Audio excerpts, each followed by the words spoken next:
conversations that people have with Jordan, like when they try to have sit downs with her, they really don't go anywhere. They go. Hey, let's see what's about to happen. Hey, we'll see what's about to happen. What's up, y'all, and welcome back to my channel. I'm your favorite girl, Diva. If you are new to my channel, you're most definitely welcome. If you're not new to my channel and you a day one, stay one. What's good? What it do? You already know what it is. But if you're new, back to you. Please subscribe to my channel. It does help me out a lot. Like the video, give it a thumbs up, hit the notification bell so you don't miss out on when I post, upload, or go live.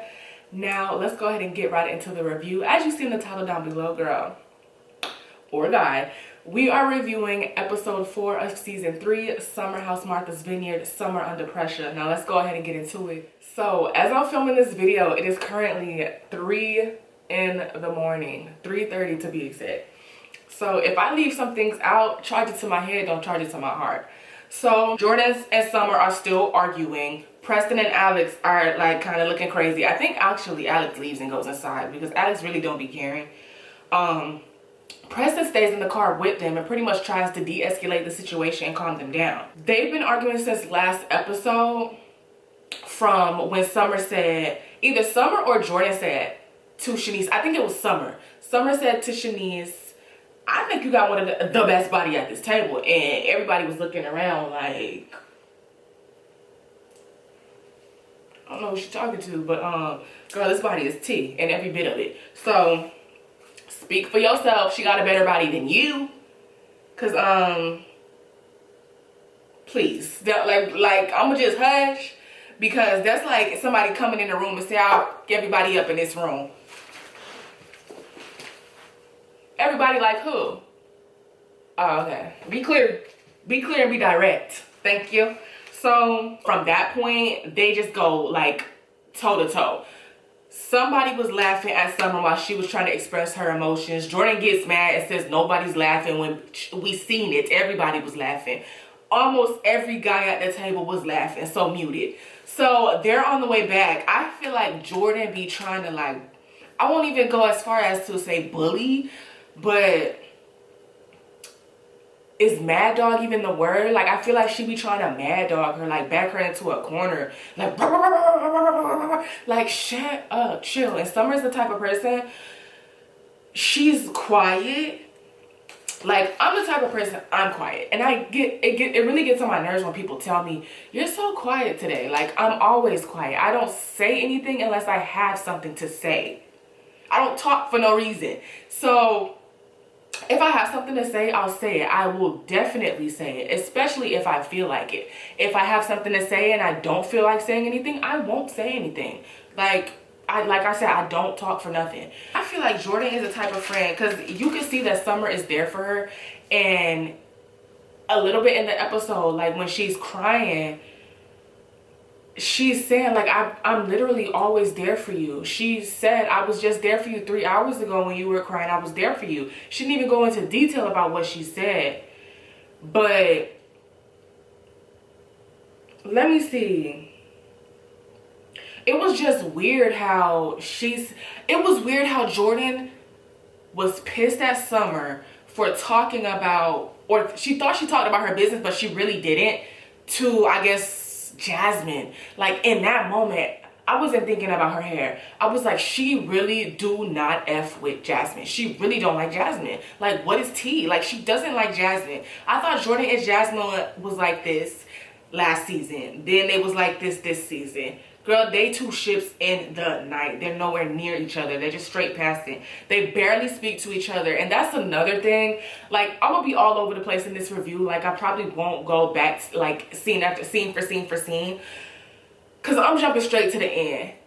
We know Jasmine is pregnant. We finally know that Jasmine is pregnant. And I've been waiting. I'm like, when is she gonna tell these folks? Because I knew, I clocked it. I clocked it in episode 2, but I said it in my last review. I was like, you can see, what I could see at particular angles, there's something different about her. Like, her belly is giving very much pooched.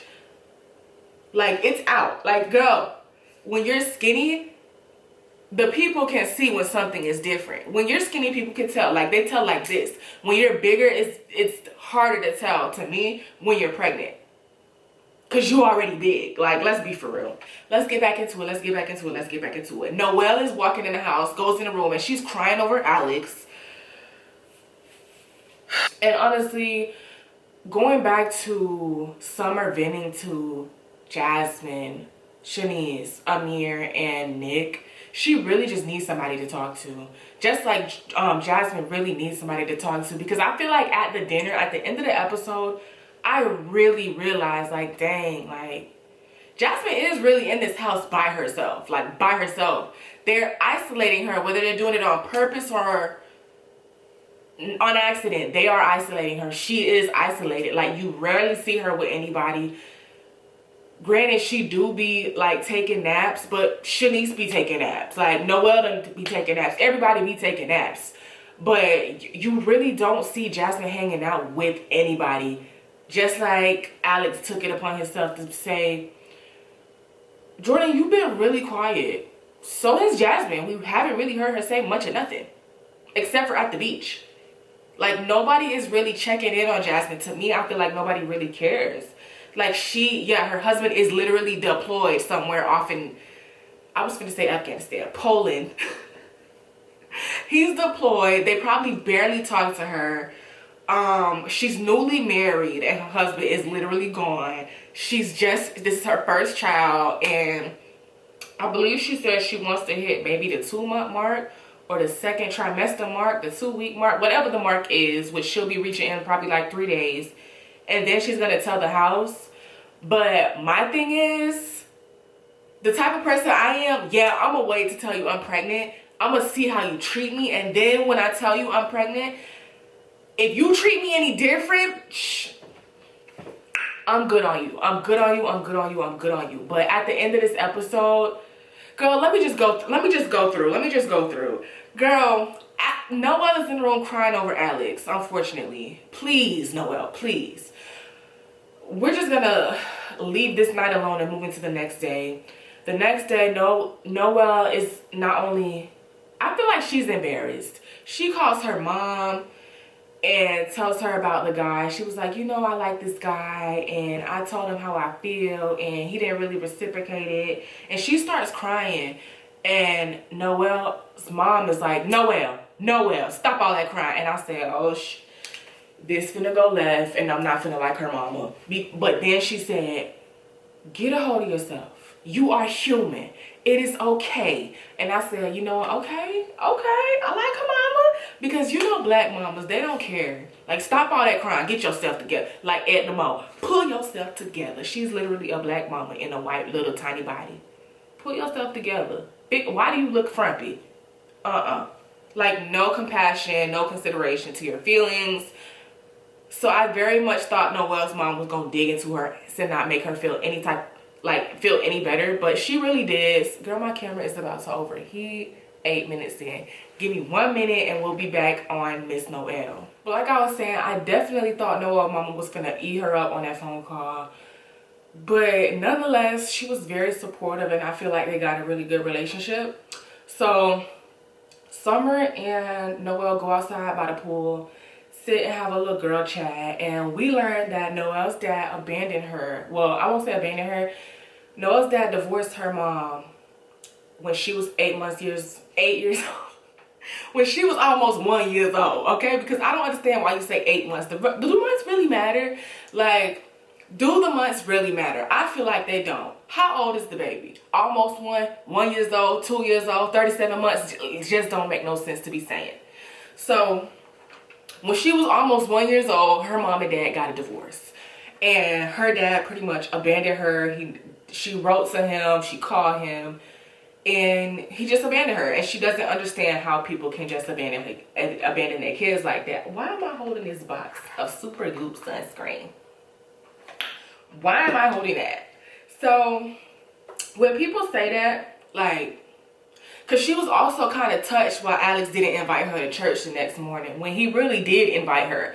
She was like, girl, Alex didn't invite me to church today. And then Bria was like, he didn't invite me either. When yes, they did. They said they was going to church. He popped his head in y'all room when you and Summer was asleep, and he said, y'all going to church? And Summer answered for the both of y'all. I don't know if she answered for herself or she answered for you, but you didn't say anything. Summer said, not particularly, because she asked when do they have to be up, and he said like right now, do y'all want to go? And she was like, no, not particularly. And she probably kind of felt bad for saying that. I feel like, I don't know, people are just made to feel bad for things in general. If you call out of work because you're sick, you feel bad. So obviously you're going to feel bad kind of saying no to going to church.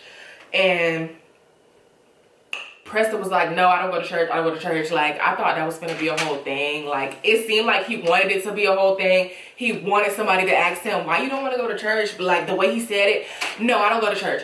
No. He wanted somebody to ask him. He wanted to go deep into that. And I'm glad they didn't. Like, it was no need. So my thing back to Noelle, how she's like, she really broke down, especially in the confessional. Like, she been looking for love like through her teen years in all the wrong places and stuff like that, which is something I don't know if I've ever experienced. Cause like, one thing about it and two things for sure, my dad was there until he wasn't. Like he was a great dad until he wasn't. He was a great husband until he wasn't. And to me, I don't have like, there's no middle ground ever. There's no gray area. It's black or it's white with me. Like, you love me, you care for me, you gonna show up for me, or you're not. There's no half stepping. So for her to still want her dad to even be in her life after she said like, he abandoned you. He don't deserve to be in your life. Like, he should be fighting for you. You shouldn't be begging him and running after him. Like, no ma'am, no ham, no turkey. Like, leave him where he's at. Like, I'm sure, he don't need to be in your life. You're better off. You're literally better off. Like, you don't need that man. And that's like people saying, how can people kill their kids? Or how can kids kill their parents? Just like people can abandon their jobs and abandon any other type of responsibility that they just don't want to deal with. They just do it. And like your mama said, people are human. They make mistakes. They also, not only do they make mistakes, they do what they want to do. They don't have to consider you. Considering you as a person in their life, like considering you as a daughter, yeah, I don't want to, like most men, once they leave that parent or they leave that woman, they leave the kids too. Yeah, they're my kids, but I left their mama, so I don't want nothing to do with their kids. I can't control the mom, so I don't want nothing to do with my kids. Effie, that's it. And we're gonna move on, we're gonna press, we're gonna pump. Like, that really aggravates me. Men are people too. They are not and should not be held to a higher standard. No other standard. Like, I don't understand how, you know how people go in on Kelly Nicole because she left the kids with their daddy? Who else can she leave them with? Who else should she leave them with? That's their dad. Why shouldn't she leave them with him? Like, that's neither here nor there, but like, let's get out of that. Let's get out of that. Men cannot babysit their kids because that's their children. They are watching their kids. They're taking care of their kids. It's not babysitting when the kid belongs to you. Wow. Bria is in the kitchen prepping for Soul Food Sunday. They all go to the beach and play a few games, and I don't know, I'm just like peeping. I'm just peeping. I feel like I just keep trying to watch Jasmine. I'm just trying to watch her and look and see if she's drinking, because she said, we got drinks, we got hard liquor, we got this, we got that, but yet you're not drinking any of this. Because I'm watching. I'm like trying to see if she gonna hum. Like, is she gonna pretend to drink this? Is she gonna do this? But like, they're really not showing it. Everybody got a red Solo cup in their hand and you can't tell what's in it. So they play a few games at the beach. They play Martha Says. They play, I think, Hood Spelling Bee, which I'm definitely gonna try to look that game up for my family reunion in November.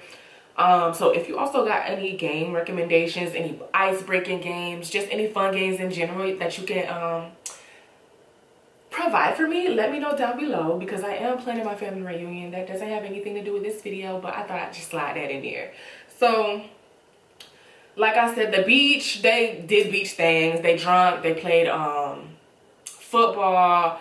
They had a good time. They went back to the house and had a soul food dinner. I believe Preston made a mac and cheese. Bria made stuffed chicken. Amir made some bread and meat. Because he made Philly steaks, no cheese. So bread and meat. Like, Amir, I don't know. Ooh, I feel like Amir can't cook. Because I didn't see him put no seasoning on them spare ribs. So, and when he said, I got Philly steaks, no cheese. Sorry, I got the hiccups. When he was like, I got Philly steaks, no cheese. Jasmine and Bria looked, they was like, looked at it like, okay, we see that. We see you. We gonna leave it there. But we see you. Thank you. Appreciate you for putting something on the table. Could have been just a napkin. But anyway, we move. So Jordan and Summer have a conversation after, I believe, not after the dinner, but before the dinner. And I feel like the conversations that people have with Jordan, like when they try to have sit downs with her, they really don't go anywhere. They go nowhere. Unless Jordan is the one that is initiating the conversations go nowhere, like absolutely nowhere. So pretty much she let her know, like, why would you be talking about my personal business? Because she felt vulnerable. I don't know if she just rather say her business herself. Like, let's not forget, you are on national TV. So anywhere you talk in this house, it's gonna be heard. You did say the night before that you was going bald, losing your hair, and you're embarrassed of these wigs. You don't know how to operate with these wigs. Like, you said that. And it seemed like she was upset that she said it once she realized she said it. So why are you upset about something that you said? Like, I don't know. You tell me if I'm wrong. Like, that's just what it looked like to me. It looked like she was just, I guess, flying off at the mouth, talking so fast. Her mouth was going faster than her brain. She didn't realize what she was saying about her alopecia until after she said it. And then she was like, oh, shoot, that's on camera. And Jordan is the type of person to me that really worries about her looks. Like she said, as a black woman, your hair is your currency, which I don't believe that at all. I don't believe it. I don't believe it, babe. No, I don't believe that. Yeah, for some people it is. Their hair is their identity, but that's not every woman. That's not every woman. Not only is it not every woman, it's not every black woman. Please. Please. So, people, please. Like, dude from That's So Raven. Like, let's not keep that narrative up. She, for the most part, didn't understand why Summer was bringing up a private moment that her and Jordan were having. Well, she didn't bring up what you said. She didn't bring up what y'all talked about. She just said that she was there for you. And it seems like it's either not reciprocated or it goes unnoticed. And she wants, I just feel like it's just that. It just goes unnoticed or it's not reciprocated. And to me, I don't know if, I'm not going to say Jordan is a bad friend. She doesn't look or to me come off as a good friend to me. She comes off as a not so good friend and a friend that takes a lot of work. Like, and I don't got time. Like, I really don't have time for her. Granted, yeah, you could say you don't want it to be brought up at all, but at the same time, you did bring it up. You can't say you wish it wasn't brought up because it is your business. She didn't bring it up. She didn't bring it up. So, like, Jordan also doesn't let things go. So, not only did she not want you talking about it, period, even though she brung it up on camera, she doesn't want you talking about it to people, I guess, that she's not cool with, which I can understand. But how, like, what is her and Jasmine's relationship? Like, I need to know, like, what happened? And why are y'all not giving Jasmine grace for this new stage in her life? Like, she's never been married before.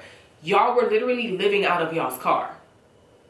Didn't you say that? Like, she's literally figuring it out. So, I don't know. Like, Jordan does not give people grace.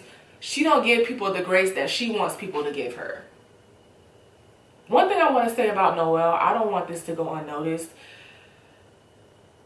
Hopefully, after this episode, I couldn't really tell towards the end because she was still sitting by Alex at the table. But, like, if he already slept with Summer, who is allegedly your friend, yes, Summer said you can have him, she slept with him, she done with him.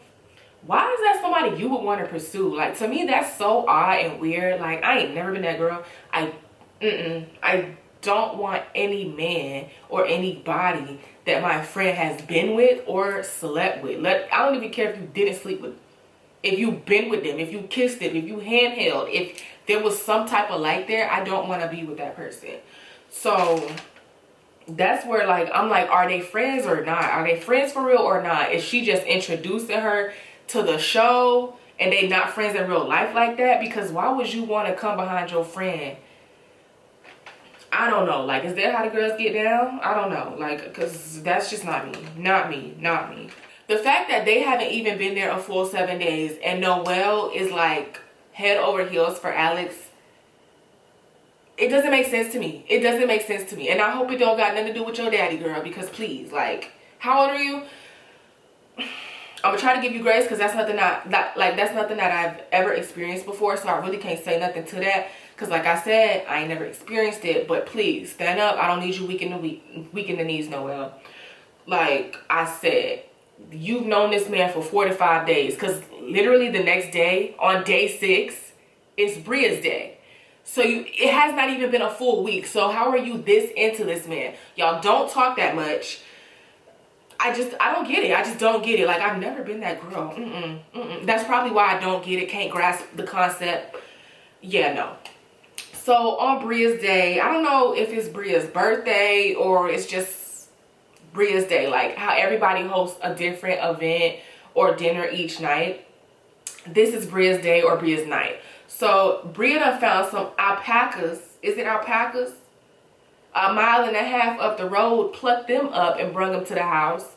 Milo out there running around and all over the place. They got popcorn, cotton candy. I don't remember if they had clowns or not. They had tents. It could have been cuter. It could have been cuter, but we'll give her her points. We ain't gonna give her 10s, but we'll give her points. Like, it could have been way cuter. Like, it just seemed like either the backyard was too big and everything was just spread out all over the place. I don't know, but it could have been cuter. As Jasmine is getting ready, she FaceTimes Silas. And they show her baby bump, girl. She finally reveals that she is, let me see what she says. Okay, so she's in her first trimester. She wants to hit the second trimester, which is in about 2 to 3 days, she said. And that's when she wants to tell the house. Girl, I feel like that's what people do because it's safe. You don't know what's going to happen. But I feel like if your pregnancy, girl, it's your pregnancy. It's your pregnancy. I ain't going to say nothing. I ain't never been pregnant before. I don't got no kids. I don't got nothing to say about it. So I was just really happy to see, like, I don't know, like the fact that Silas is not around, and I just hate the fact that she's lonely. She feels alone and she's pregnant in this new chapter in life, and she's just going unnoticed, like real bad. Like she's going unnoticed, really, really, really unnoticed. And I don't like that because I don't like when people, like, and Jasmine even says it at the end of the episode, like she feels alone, and Jordan is going out of her way to make sure she doesn't like interact with Jasmine. I can't really see if Preston is doing it or not, but he really like don't be interacting with her. So she said towards the end of the episode, she came into the house not knowing where she stood with anybody except for Bria and Alex. That means Summer, Noelle, she didn't know Noelle. So Summer, Shanice, Nick, Amir, Preston, and Jordan. That's 6 people. 6 people that you don't know where you stand with, and you only got 2 friends in the house. In a house full of what? 8 or 9 people? 6 of them ain't really fucking with you, and 2 of them are? That's, I don't know, that is intimidating. And on top of that, she is pregnant. On top of her being pregnant, her husband is on the complete opposite side of the world, fighting a war or doing whatever it is that he's doing. Like, if anybody in the house needs grace, it's her. So after Bria's day, they all pretty much change clothes, get ready. They go to dinner out in the city. And that lobster, ooh. Preston got a lobster. The lobster was a whole tentacle, like arm type. Like it was long and big. That's what she said. But I want to try lobster so bad. But when I see them suckers, them puckers, like whatever they're called, it talks me out of it every time. I'm good. It convinces me otherwise every single time. Like them suckers on that octopus arm, I can't do it. Can't do it. Can't do it. No, man. But at this dinner, like, I don't know, there's something about Jordan. Every scene Jordan is in, I just be like not paying attention to it. There's something about Jordan that just doesn't. Me and her are oil and water, girl. I just don't like her. I don't like her. There's something about her that rubs me the wrong way. Her and Alex, I don't like them. So pretty much this is the end of the episode. Like, there was really nothing else to be talked about except for, like, everybody had a, like, breakdown. Jordan had a breakdown. Bria got freaking pissed at the table. What's her name? Jasmine got upset, and rightfully so, because like she said, she's going through a lot, she feels alone, and she's going unnoticed, and it's really actually sad. So I don't know, like, I didn't watch it on Peacock tonight because, like I said, it's literally 4 a.m. in the morning on Monday, and Peacock uploads probably like 8 hours later, so I didn't see if there was a sneak peek to the next episode. But this episode, I'm gonna give it a hot 7 out of 10. It was really good, but it was really like a lot going on because everybody was crying every 10 to 15 minutes, and the episode is only like an hour and 45 minutes, girl. So yeah, that's really all I have to say. Like, if I'm forgetting anything, like I said, it is 4 in the morning. Charge it to my head, not my heart. And I will be back next week. Ouch, I just scratched myself in the face. I will be back next week for another review of Summer House Martha's Vineyard. Thank you so much for watching. Leave me comments down below of what you thought of this episode, and leave your rating as well. I'll see you in my next video. Thanks for watching. Bye. I was gonna say good night. Good morning. Where's my page?